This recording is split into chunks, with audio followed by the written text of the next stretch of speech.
Oi, gente amada, gente boa de Deus. Eu estou aqui no último dia antes de um interregno que vai nos levar até o fim de maio, provavelmente até a chegada da primeira terça-feira do mês de junho, quando a gente deve voltar, porque amanhã à tarde nós viajaremos para os Emirados Árabes. Ficaremos lá 3, 4 dias e seguiremos de lá com o grupo para o objetivo da nossa viagem, que é o Egito. E aí no Egito, onde eu tenho estado desde os anos 70 muitas vezes, mas agora com uma perspectiva nova. Muitas daquelas realidades e monumentos e concreções de natureza histórico-arqueológica vêm sendo redatadas para um período pré-diluviano, o que muda toda a concepção da viagem. E nós vamos com esse grupo e também uma equipe de gravação e descer o Nilo. Vamos descendo lentamente durante 4, 5 dias o rio Nilo, parando nos principais pontos de monumentos arqueológicos antigos e descobertas novas, até o delta do Nilo, até as pirâmides tradicionais de Gizé. Também vamos visitar a igreja na Gruta, que é onde se reúnem milhares de cristãos que ainda são crentes. Não chegou ainda essa panaceia, essa loucura aqui do Ocidente, lá entre eles ainda são aqueles crentes que dá saudade, sabe? Gente boa, bonita como era ser crente antigamente e que acabou. Hoje em dia tem que ser um trabalho de antropologia religiosa para você achar um desses espécimes, porque isso praticamente se esgotou entre nós. Aí também visitaremos o bairro Copta, com toda aquela riqueza de recursos e tradições vinculadas à passagem de Jesus pelo Egito e muitas descobertas de natureza posterior com relação a manuscritos e apócrifos. Eu vou falar e ensinar um pouco sobre isso e eu não sinto nenhuma falta de nenhum acréscimo aos evangelhos que nós temos, Mateus, Marcos, Lucas e João. Mas é culturalmente interessante entender por que aqueles chamados evangelhos apócrifos, e são muitos, e textos pseudoepígrafes, foram produzidos. Esse grupo vai aprender isso também será gravado para divulgação posterior. Mas, minha gente, eu estou aqui ainda em Lucas 16, nesse parênteses que eu abri para falar dessas parábolas que não estão em Mateus, mas que eu considero serem essenciais para a gente prosseguir de Mateus 20 em diante até a conclusão no capítulo 28 de Mateus. Isso vai ficar para minha volta até provavelmente metade do segundo semestre. A gente deva concluir a exposição de Mateus com quase 3 anos de exposição diária, como nós fizemos no primeiro ano e meio.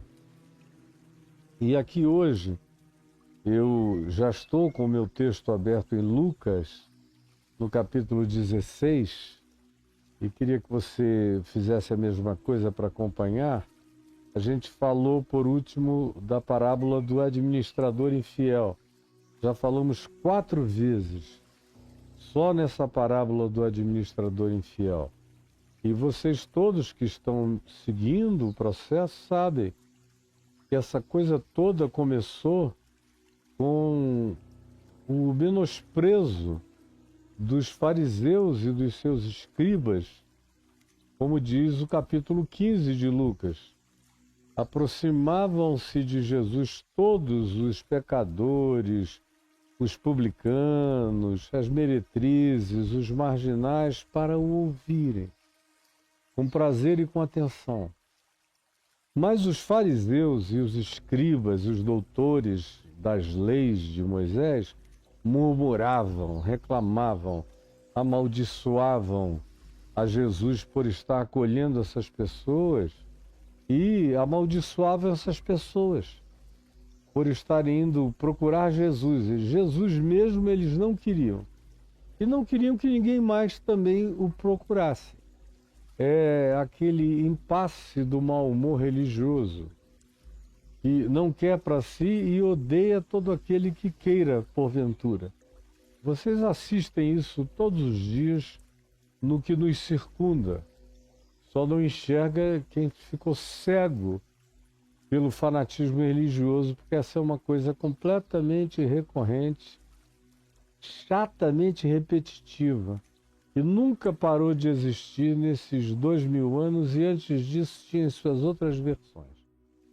Aí eu apresentei aqui a resposta de Jesus a essa situação, que foi a parábola da ovelha perdida, depois a parábola da dracma perdida, depois a parábola dos 2 filhos perdidos e do pai amoroso tentando salvar a ambos. E depois nós entramos na parábola do administrador infiel, e hoje é a 5ª vez que eu falo na parábola do administrador infiel para concluir. Na semana passada, na quinta-feira, eu fui até o verso 13. E ninguém pode servir a 2 senhores, ninguém pode servir a Deus e as riquezas. E foi essa última palavra que esses fariseus e os seus doutores da lei, que não deixaram de estar presentes em nenhum momento ouvindo todas essas histórias de Jesus, lá eles estavam, e essa conclusão de Jesus recai abundante, direta e agudamente sobre eles, e eles sabem que é sobretudo para eles que Jesus está falando. Os publicanos já tinham feito escolhas. Eles queriam o evangelho do reino de Deus. Muitos deles, semelhantemente a Mateus, também chamado de Levi, que é aquele a quem se atribui esse evangelho que nós estamos estudando, deixaram tudo para seguir a Jesus. Eram alguns dos homens mais ricos daquela região que Jesus escolhera primordialmente para pregar, que era a Galileia. Pois bem, mas esses indivíduos, assim marginalizados pelos da religião, vinham acolhendo essa palavra. Não vinham discutindo, eles estavam embevecidos, maravilhados com essa graça que vazava de Jesus para eles. Quando Jesus conclui dizendo: não dá para servir a dois senhores, vocês vão ter que fazer escolhas, vocês não vão poder encontrar um ponto de conciliação, pega ou larga de vez, mas não dá para quererem ter alguma coisa comigo e viverem a vida que vocês escolherem para viver diametralmente oposta ao meu ensino. Não dá. E tem aqui um grupo que já escolheu o que quer, já se identificou com quem Deus procura. E vocês fazem parte daquele grupo que odeia, que reage, que não abre o coração e fica com raiva de todo aquele que o faça. Então, é de vocês que eu estou falando, e é para vocês, sobretudo, que eu contei essas histórias. E aí o verso 14, nos levando até o 17, que eu vou ler hoje, nos diz o seguinte: os fariseus, portanto os mesmos do capítulo 15, que estavam ali e que eram também avarentos e que ouviram tudo isto que Jesus dissera, quando ouviram tudo que Jesus dissera e ouviram essa conclusão e essa aplicação de conclusão recaindo profundamente sobre eles, eles passaram a ridicularizar Jesus. Eles começaram murmurando, falando mal, trazendo declarações torpes contra Jesus. O que ele recebe, esses idiotas? Só pode ser um falso profeta, só pode ser um herege, sabe lá Deus tudo que eles murmuraram e blasfemaram e disseram contra Jesus e contra aquele grupo de pessoas desigrejadas, dessinagogizadas, destemplificadas e que andavam nas ruas da vida e nos becos da existência, mas que tiveram uma adesão absoluta e imediata a Jesus e que eram odiados por esses lambedores de vela, de menorá, por esses cultuadores cínicos da religião e das sinagogas, que não queriam o evangelho e odiavam a todo aquele que assim o desejasse, como eu já disse hoje 2 vezes anteriormente. Pois bem, são esses os caras que continuam lá e não cansam de perseguir, de ir atrás. Eles não seguem, eles perseguem.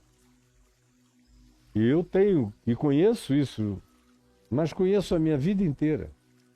Milhões de pessoas que me amam e que me seguem, e milhões de pessoas que odeiam, ou que desprezam, ou que invejam, e que perseguem. Quem me dera elas seguissem o Evangelho? Não, elas perseguem o mensageiro. Não tendo nada a dizer contra a mensagem, eles tentam criar ludíbrios, enganos, fantasias, miragens e todo tipo de perversão de imagem e projetar contra o mensageiro. Mas o mensageiro aqui é casca grossa. Ficou empedrado para gente dessa natureza, desse tipo e dessa atitude. Eu não sinto nada.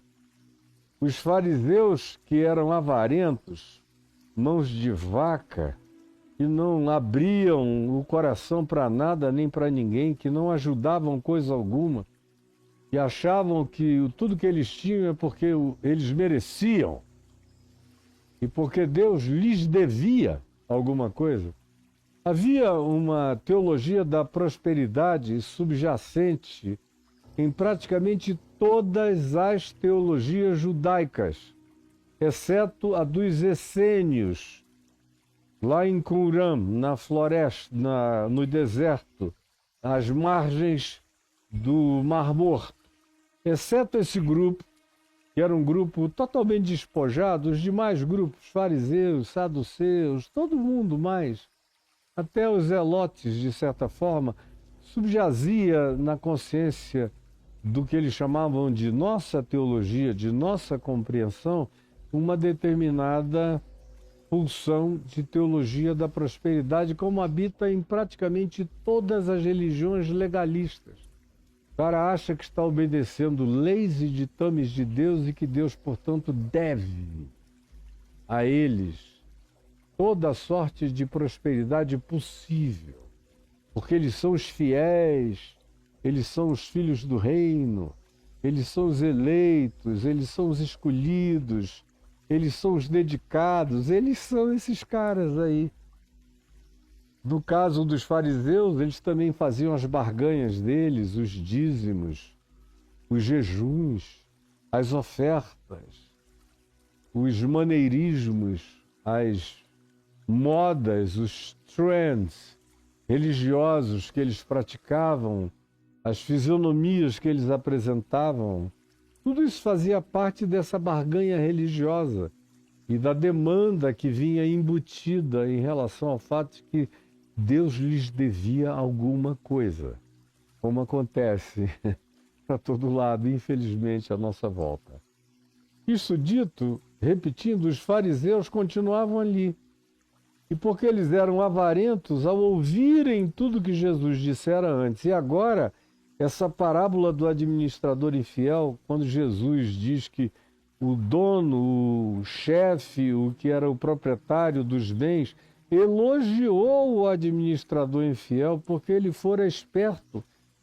Quando ele descobriu que tinha sido flagrado e que a vida dele tinha chegado a um final, ele não desistiu de viver, ele resolveu fazer o melhor com o que sobrara.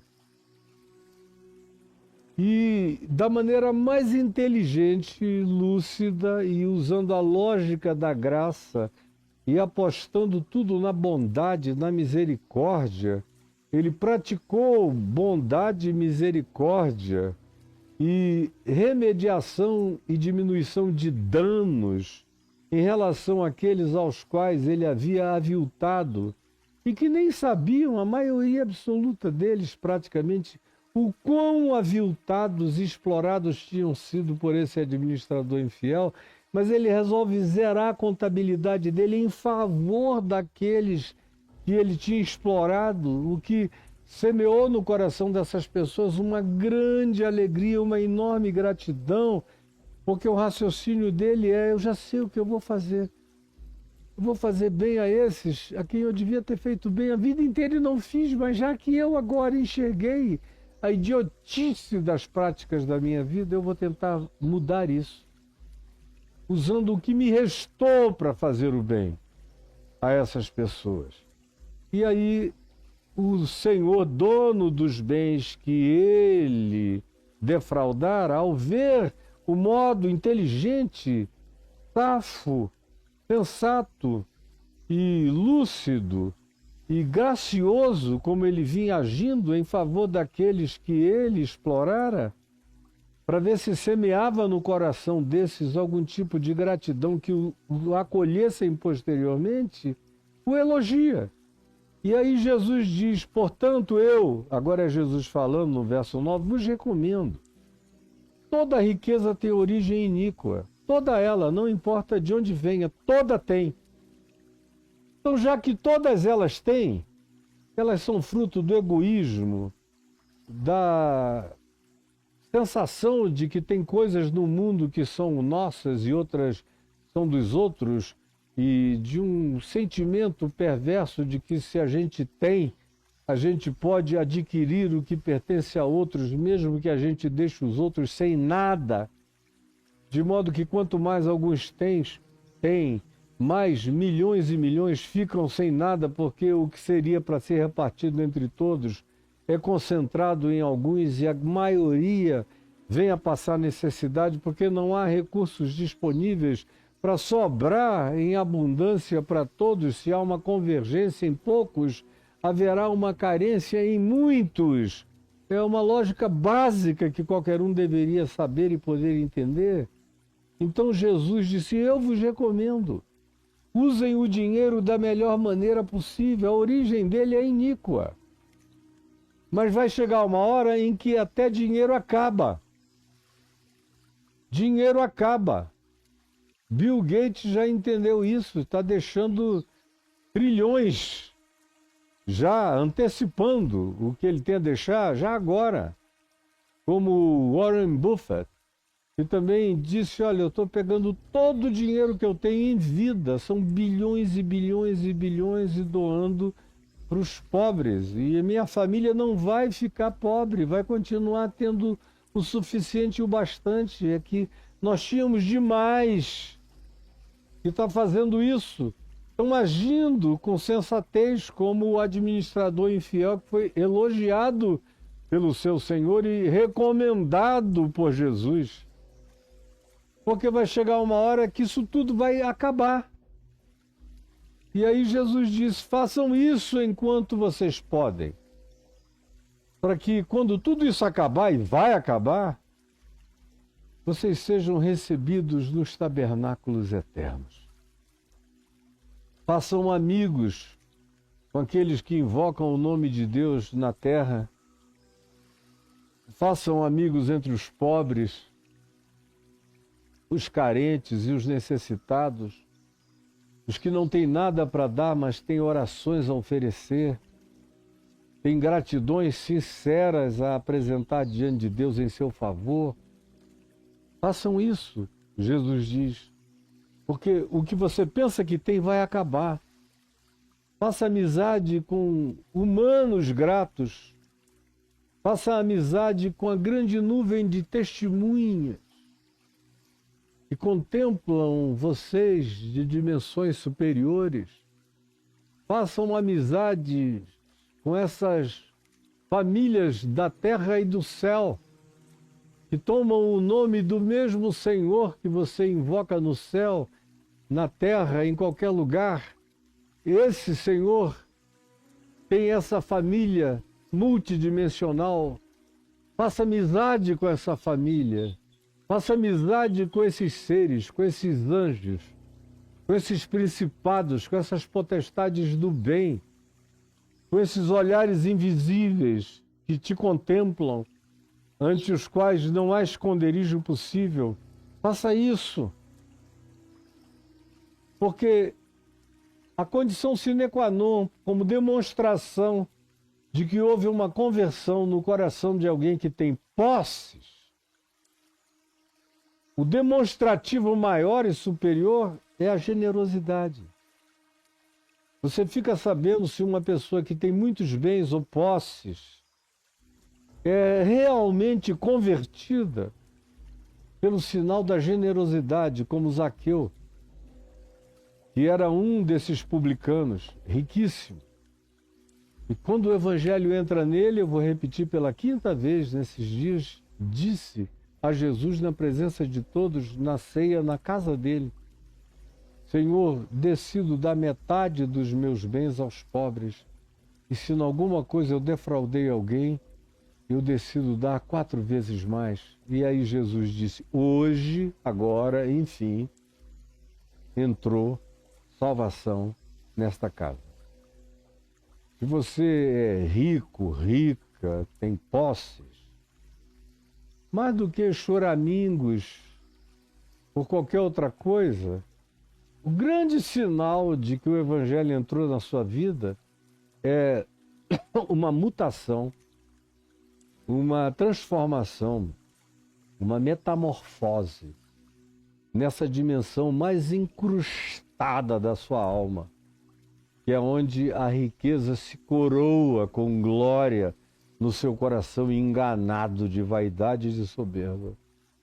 E até que você se descoroe e deponha a sua coroa e as suas armas de poder, que são representadas por essas riquezas de origem iníqua que você soube adquirir, e agora investir e transformar o que era mal naquilo que possa ser bom, trazendo benefício à vida de quem precisa, de quem não tem, de quem clama e ninguém ouve, dos invisibilizados dessa existência. Jesus diz: eu recomendo que vocês façam assim. Afinal, se vocês não se tornarem fiéis na aplicação dessas riquezas de origem iníqua, se vocês não souberem usar bem aquilo que tem origem tão perversa, que é emulada pelo egoísmo e pela ganância, se vocês não pegarem isso e não derem um trato transformador, que sinal haverá de conversão em vocês? Podem dar dízimos lá no gasofilácio da church de vocês para sempre. Isso não vai significar nada. O gasofilácio de Deus está na esquina. O gasofilácio de Deus está na choupana pobre. O gasofilácio de Deus está na criança faminta. O gasofilácio de Deus está no peito seco de leite. O gasofilácio de Deus está no ventre que murchou de tantos filhos que teve sem poder parir. O gasofilácio de Deus está no pai que adoeceu e não pode produzir e gerar meios, recursos e bens para a sustentação da sua família.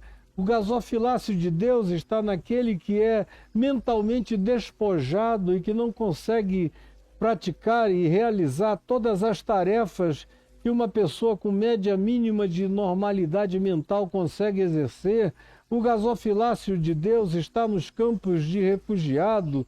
Os gasofilácios de Deus está entre aqueles que se dispõem voluntariamente a ajudar os que não podem se ajudar. O gasofilácio de Deus está aí, e não na sua church, não na sua igreja, e não nesse estelionatário que se auto-intitula de seu sacerdote recolhedor das suas ofertas, desse falso filho de Levi, de uma legislação que, segundo Hebreus, segundo a Epístola aos Hebreus, já ficou vencida, morta na cruz, consumada por Jesus, cujo escrito de débito, que dali também essas coisas constavam, foi rasgado inteiramente. Aleluia! Isso. Amém. E encravado na cruz, em Cristo Jesus. Então, se você não for fiel nessas coisas, que não têm origem boa, mas que são necessárias e chegam nas mãos de todos nós, para que nas minhas mãos, pelo menos, aquilo que vem de origem iníqua ganhe a melhor aplicação que eu possa a essas coisas dar, quem é que vai? Quem é aquele, e só há um, que vai me conferir os verdadeiros bens, as verdadeiras riquezas, aquelas que são inextinguíveis, incorruptíveis e eternas, e que me são aguardadas como dádivas de enriquecimento do Pai, dia a dia para mim, até aquele dia em que eu serei coroado e cristificado e me tornarei completamente um Jesus universal de Deus. E quem quer que creia como eu creio nesse Cristo eterno, receberá a mesma graça já hoje, já passará de agora para sempre desse estado e saltará para a vida eterna como posse dela, já no tempo presente, no próprio coração. Se, pois, não vos tornastes fiéis na aplicação das riquezas de origem injusta, quem vos confiará as verdadeiras riquezas? Se não vos tornastes fiéis na aplicação do que é dos outros, ou do que outros deram a vocês, ou do que passa por tantas mãos, e só não fica nas mãos dos mais necessitados, quem é que vai dar a vocês aquilo que genuinamente possa ser vosso? É a pergunta de Jesus. Não duvidem, Não dá para fazer conciliações. Escolhas são necessárias, porque ninguém pode servir a dois senhores. E aí, os fariseus, ouvindo tudo isso, eles que eram avarentos, ouviam tudo isto e ridicularizavam Jesus. Isso é um otário, além de tudo. Além de herege, é idiota, é otário. É esse bonzinho, babaca, idiotado, que acha que pode melhorar o mundo, que pode converter esses marginais, que pode enternecer o coração dessas pessoas que nasceram como filhos da calamidade. É muita arrogância desse Jesus achar que ele pode mudar mentes, corações, atitudes, posturas, e que essa gente que nasceu torta vai morrer desentortada, idiota, e o ridicularizavam de todos os modos.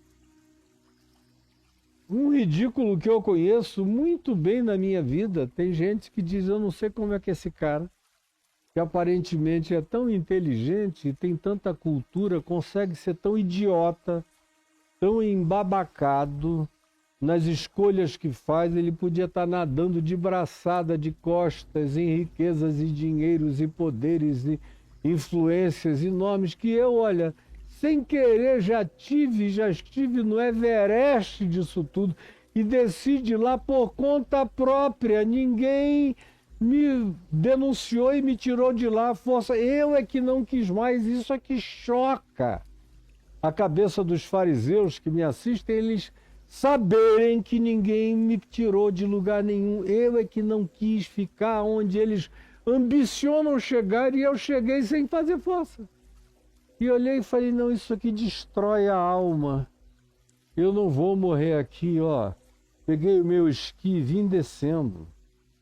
Estou aqui nessa planura, vivendo com paz, com toda alegria todos os dias e envelhecendo infinitamente melhor do que eu teria, porque vivendo aquela vida já há muito que eu morreria, que eu teria partido desse mundo, porque aquilo não era vida, era envenenamento gradativo.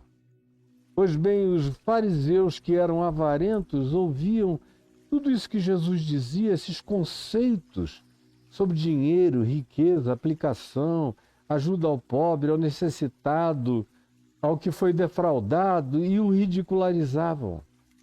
Mas Jesus lhes disse aos fariseus, aos religiosos, aos acadêmicos do engano e da prosperidade, vós sois os que vos justificais a vós mesmos diante dos homens, dizendo, eu dou o dízimo, eu dou ofertas, eu não falto, eu frequento, eu não me ausento, eu estou presente, eu dou grana para aqueles que me representam, para os meus sacerdotes diante de Deus, sendo que vocês mesmos não têm nenhuma vida pessoal e íntima com Deus.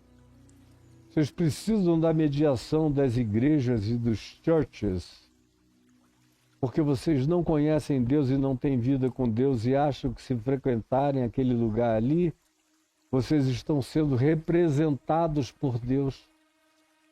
Não podia haver engano maior nem nos dias de Jesus, nem em qualquer outro tempo e nem hoje. Mas é desse engano que você se alimenta, é dele que você vive. Mas Jesus diz a você, vós sois os que vos justificais a vós mesmos diante dos homens.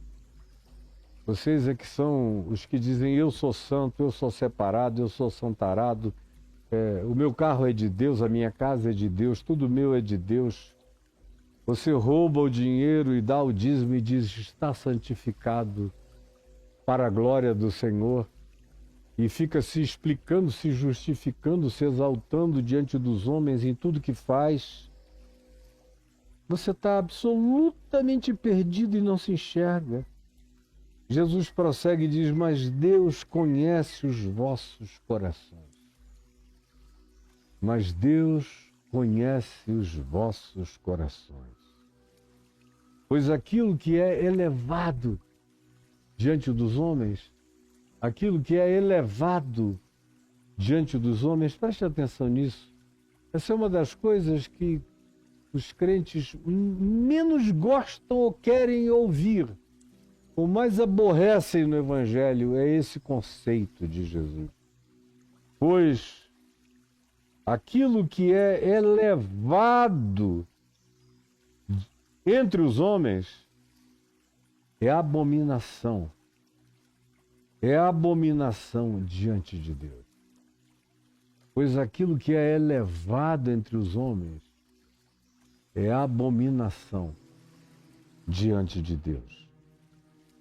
Aí você tapa os ouvidos, porque basta essa frase de Jesus que isso já destrói toda a estrutura, todo o arcabouço dos seus castelos de mentiras, de areia, erigidos em nome das suas doutrinações, da sua religião, das suas barganhas e de tudo que você faz.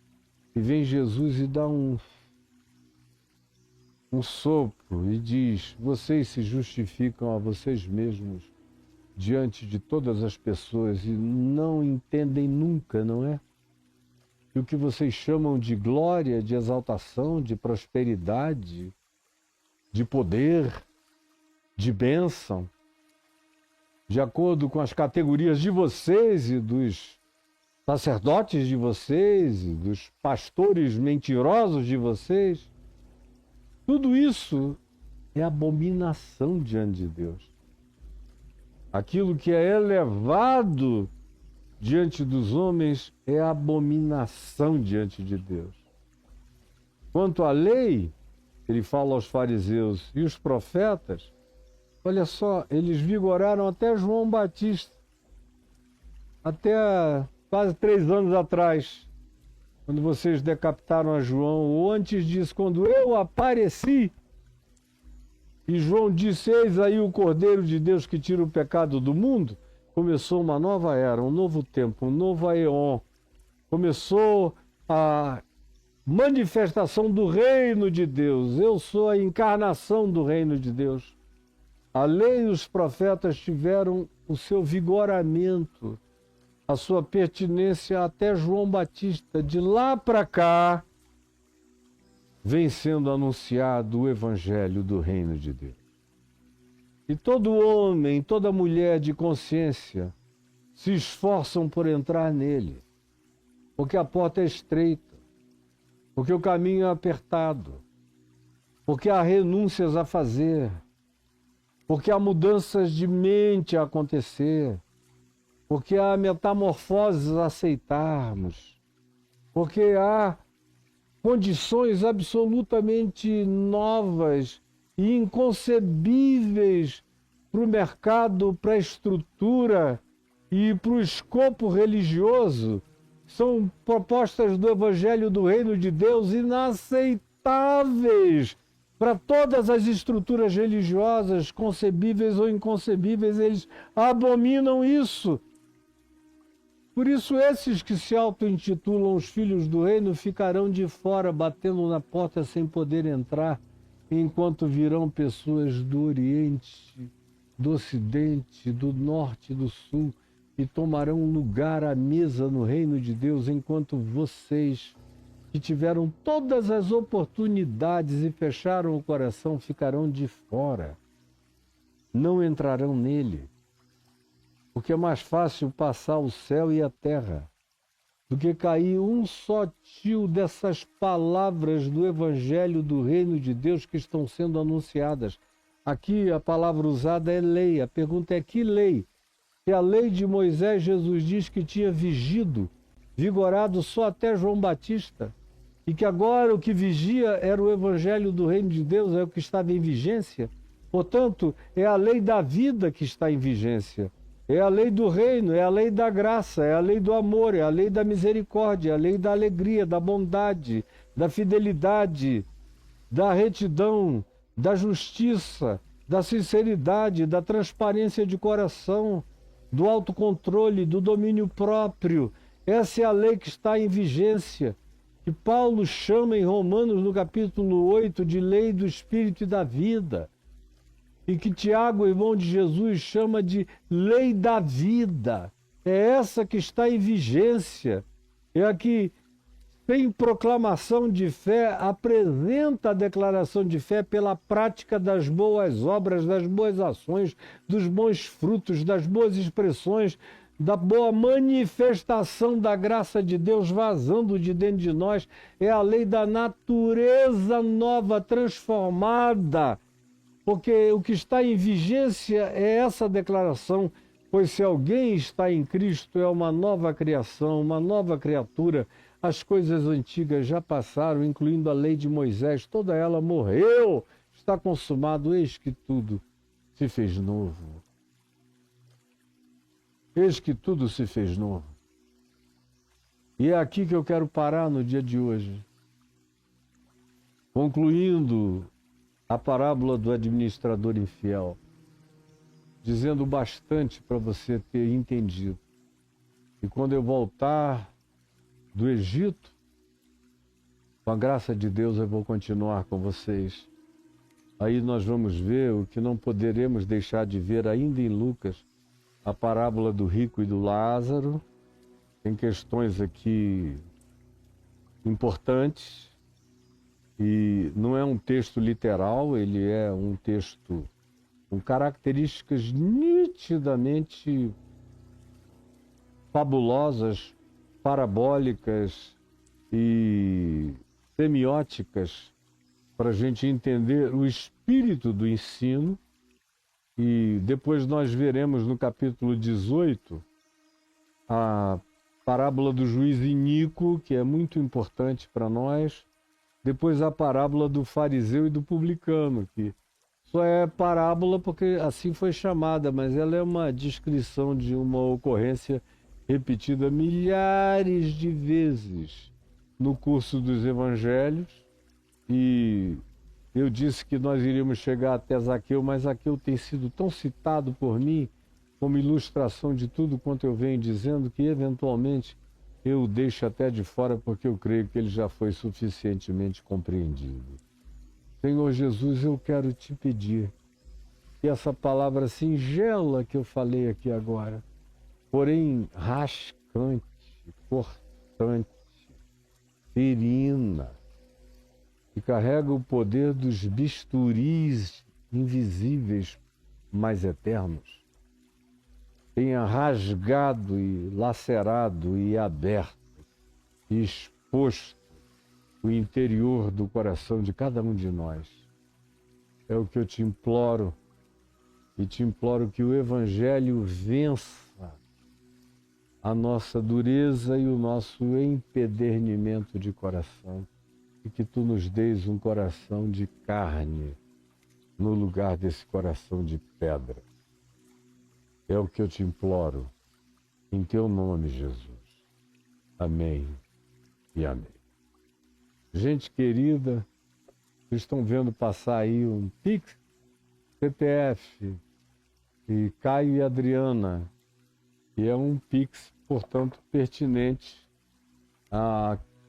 àquela demanda que algumas pessoas fazem quando dizem: ah, Caio, eu queria ajudar pessoalmente a sua vida.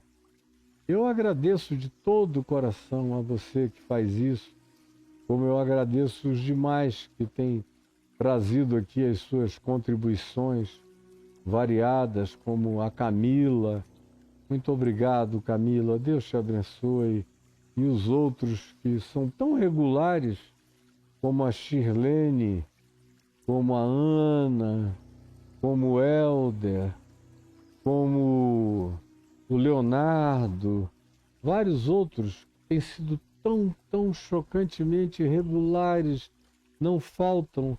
E eu aqui levei um susto, benfazejo da sua parte, Diogo, querido, que nos mandou uma oferta que foi um salvamento para a nossa vida. Agora, em maio, Foi um verdadeiro presente que salvou a gente num dia de muitas contas a pagar, de desafios a atender, de preparação para uma viagem para a qual a gente está indo pela fé, sem meios e sem recursos.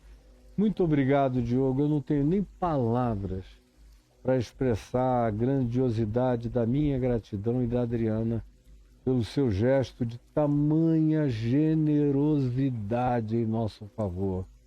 O mesmo eu digo ao João, ao Jean, ao Sérgio, outra vez a Shirley, a Shirlene, a todos os que nos ajudam. Que Deus abençoe a vocês que fazem a utilização desse Pix de CPF, esse Pix pessoal.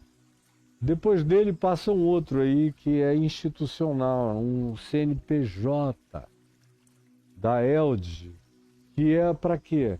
Esse não é CPF para você mandar o seu Pix. Nesse período, especialmente, eu peço a você, porque toda vez que eu viajo, o meu querido Edivaldo sofre, porque quando a gente não lembra que diariamente que as pessoas podem ajudar e, querendo, devem ajudar, há um esvaziamento e o Edivaldo, coitado, faz literalmente das tripas coração para conseguir pagar as contas.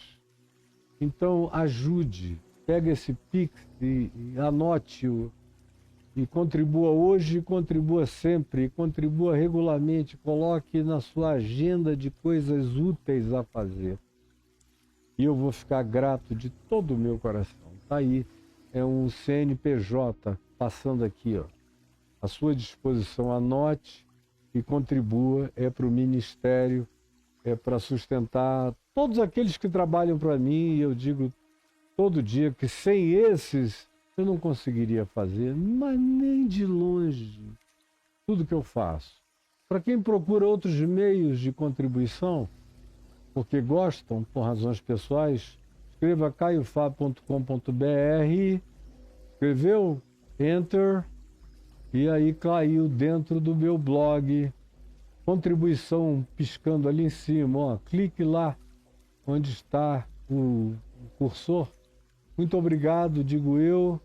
E aí você tem dois bancos, o Santander e o Banco do Brasil, com contas e respectivos CNPJs, para você contribuir. Quem quiser fazer um Pix, pode ir direto também no QR Code, já cai lá no ambiente para fazer. E embaixo tem mais opções de contribuição. Aí você clica, passa o verdinho, tem as mesmas contas do Santander e do Banco do Brasil, são um repeteco para depósito ou transferência bancária. Embaixo tem a novidade, que são sempre os cartões de crédito.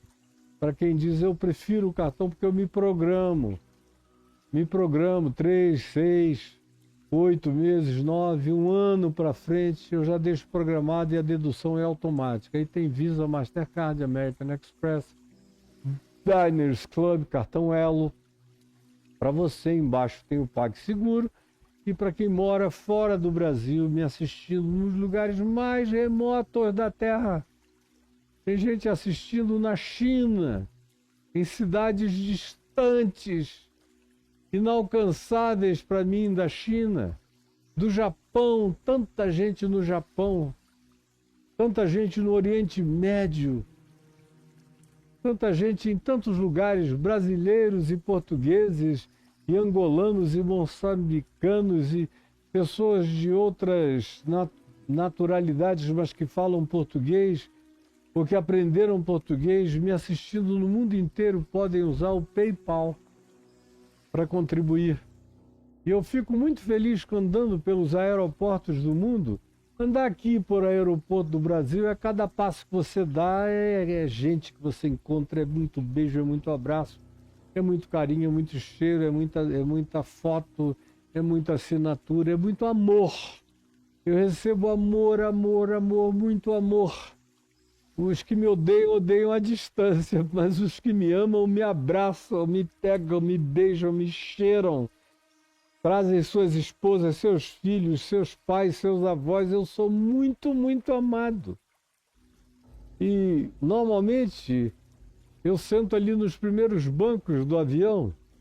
Então, quase todo mundo que vai entrando, pastor, que bênção, pastor. Aí posso te dar um beijo, pastor. Posso vir durante o voo, quando levantar, vir aqui fazer uma selfie. Isso é normal. Em qualquer lugar do Brasil. Em qualquer cidade do Brasil. Em qualquer esquina do Brasil.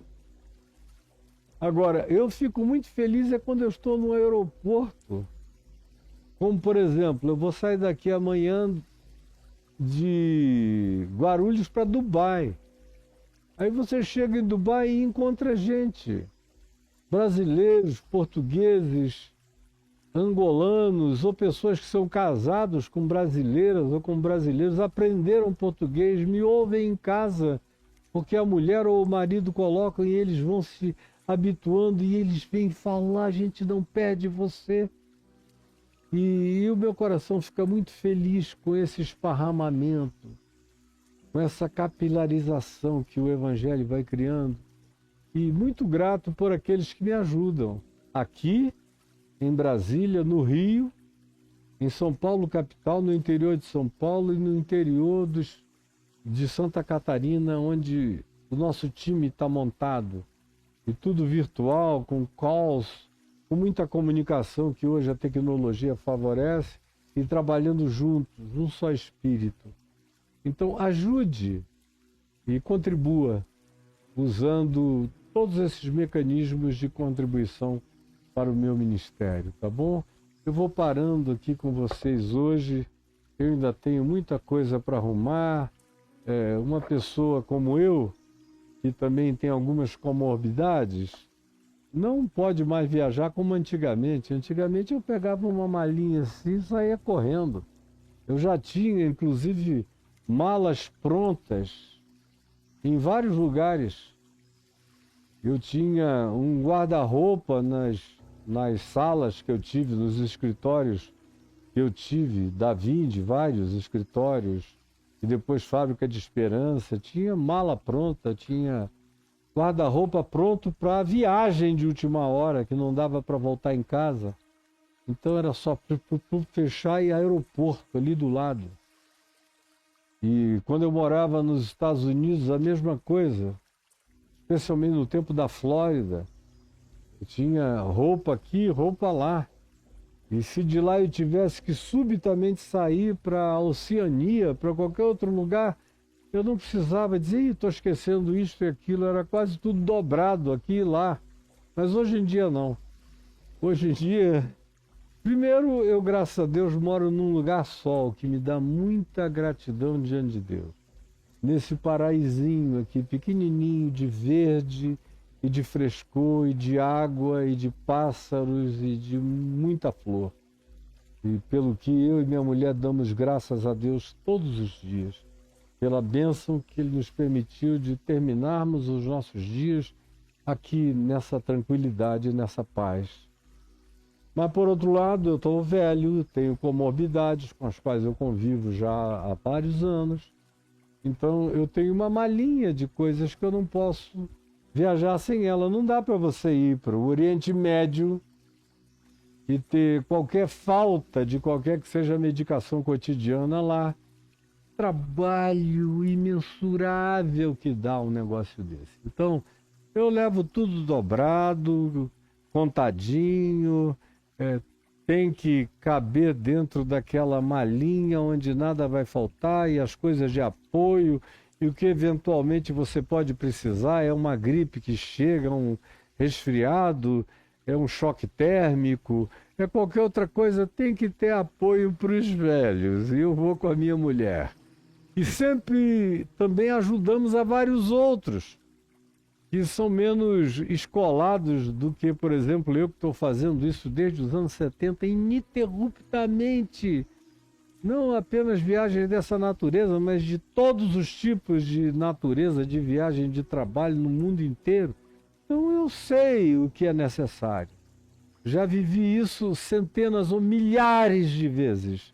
Eu sei o que é necessário. E aí Dá trabalho para conferir, não deixar faltar nada. Para mim, para minha esposa e para os que no grupo vêm a precisar. Toda hora chega alguém que sabe que eu ando municiado e será, pastorzinho, que você tem aí alguma coisa para me ajudar, que eu estou nesse estado?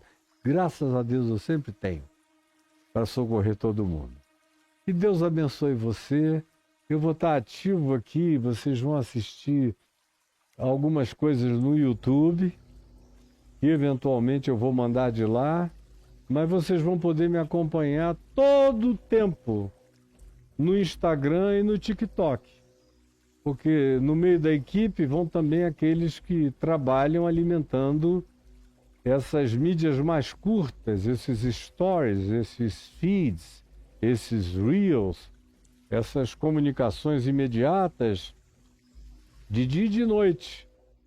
E estarão lá comigo, trabalhando, gravando os documentários que eu vou fazer e também produzindo nas coxas, nas horas vagas, essas edições dos lugares onde a gente vai passando. E vocês que queiram acompanhar, migrem para o meu Instagram, é o meu nome, Caio Fábio de Araújo Filho. Você chega lá, como milhões de pessoas chegam lá, literalmente todos os meses, são milhões e milhões. E no TikTok também. Vai e acompanhe. E aqui no YouTube, toda vez que eu puder, eu vou postar alguma coisa mais objetiva para uma plataforma muito mais densa, muito mais grave, como essa que a gente usa do YouTube para falar com você como eu estou falando agora. Um grande beijo, fiquem com Jesus, orem por mim, orem por nós e até a volta com a graça de Deus. Amém, amém e amém.